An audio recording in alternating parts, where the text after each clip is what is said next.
Дамы и господа, рад приветствовать вас из городочка Тиволи с виллой кардинала ДСТ. Это километров 30 от Рима, и это, по большому счету, первый регулярный парк, который украшен фонтанами, вода из которых бьет самотеком.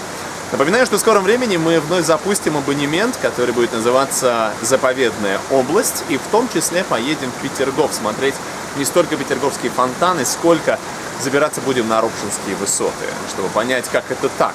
Вода сама сбегает вниз и питает, например, знаменитый фонтан Самсон. Так вот, идея эта впервые реализована будет здесь, 500 лет тому назад, на вилле кардинала Ипполита ДСТ.